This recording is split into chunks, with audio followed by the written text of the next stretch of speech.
Now I want to ask you to stand back and take a wider perspective. You are a consultant clinical pharmacist with years of hands-on experience.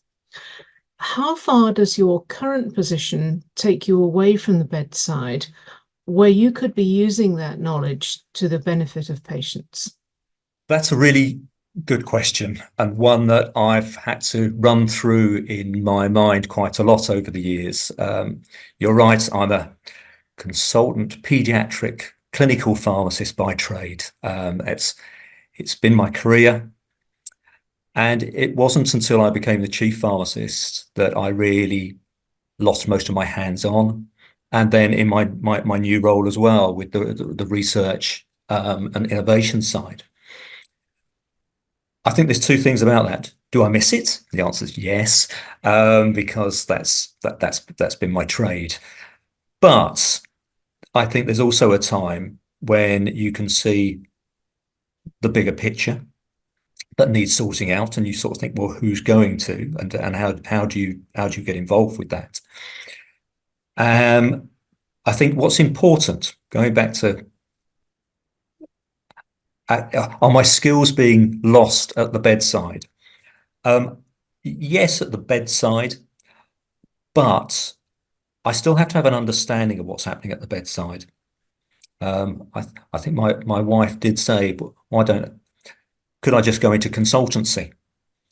I leave the NHS almost. And the answer is no, not in the way I work. Because if I lose my hands-on knowledge of what's happening, I lose what I've got to deliver. And therefore, I'm really keen to stay in touch with the bedside. So if things are happening, if there's complex things going on, if things go wrong, I want to know the in-depth side of what's actually happened, because that's the experience. What's happened to the patient, what's happened to the parents are the real things which I need to understand. Therefore, everything that I work on, either from a research point of view or from a national point of view, whether that's by guidance, whether it's in national meetings, whether it's political or anything else, it has to have a realism of a patient behind it. It has to have those hands-on experiences, and those hands-on experiences need to carry on being updated. And as I said right at the beginning, medicines for children has changed drastically in my career, and therefore if I'd only done the first 5 years and then come out, I wouldn't be able to talk as I talk now. On the whole, I hope I still understand what is happening at the bedside because of being part of a team, hearing their stories, getting involved if I need to. And so, yes, my hands-on on an individual basis has been lost at the ward level primarily, but it is those experiences which are enhancing the delivery of trying to change things nationally for the better. And now for my last question. What would you say to a young pharmacist who was wondering whether to specialize, whether to make a career in pediatrics, or perhaps something else? My flippant answer to should you do pediatrics is the only true pharmacy is pediatrics, because it does do chemistry, it does do pharmaceutics, it does do all of the clinical law and everything else. So it's a whole rounded subject. But I'm biased. Specialization is not for everybody. But I think it is very rewarding. It's also where you can probably make the most of in-depth skill sets. So I think that's important. The one thing I would say to anybody coming through is not to rush.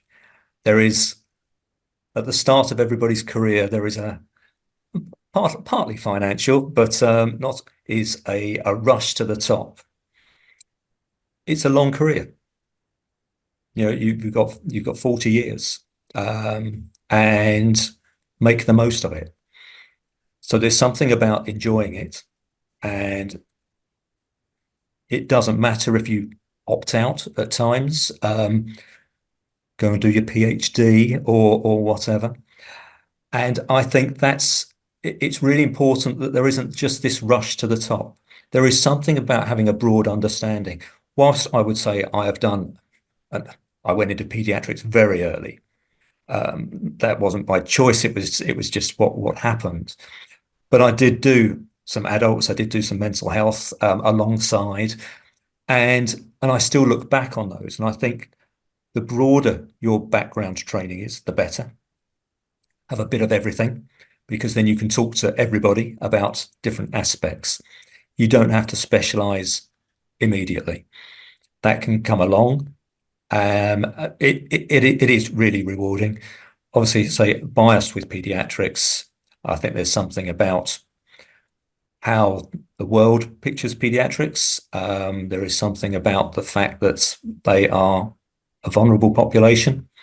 There is something wonderful about being involved with children and carers.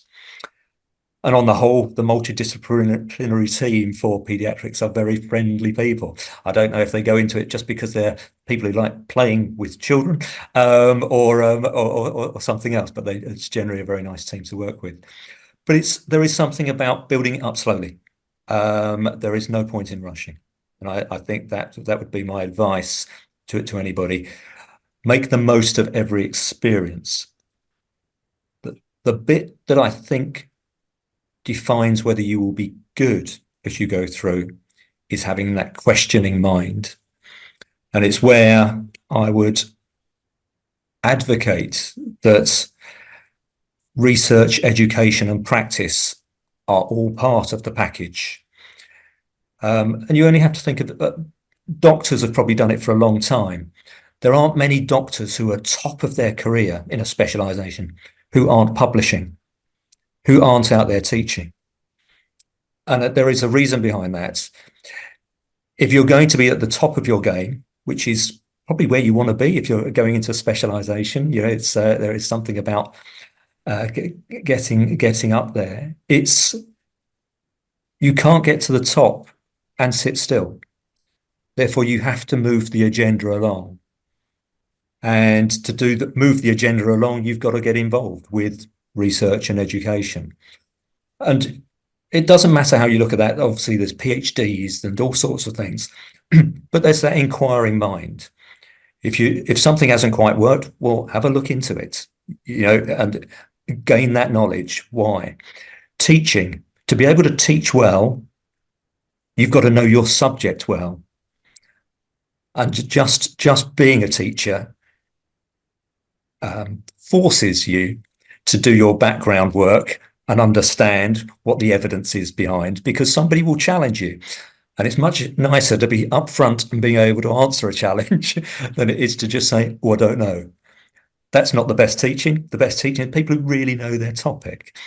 And so it's that all-rounded approach that I think is really important. So keep an inquiring mind throughout your career, right from day one. There's a bit of learning, bit of research done at the university, and a lot of people lose it soon after for quite a few years. Try not to lose it. Keep it going. Steve Tomlin, thank you very much for talking to us about your work and experiences in paediatrics and neonatology. That has been enormously interesting and inspiring. For more information about Steve Tomlin's work, please visit our website using the links in the description, and please subscribe for more news, videos and journals. For updates straight to your inbox, please follow the links below. And thanks for watching.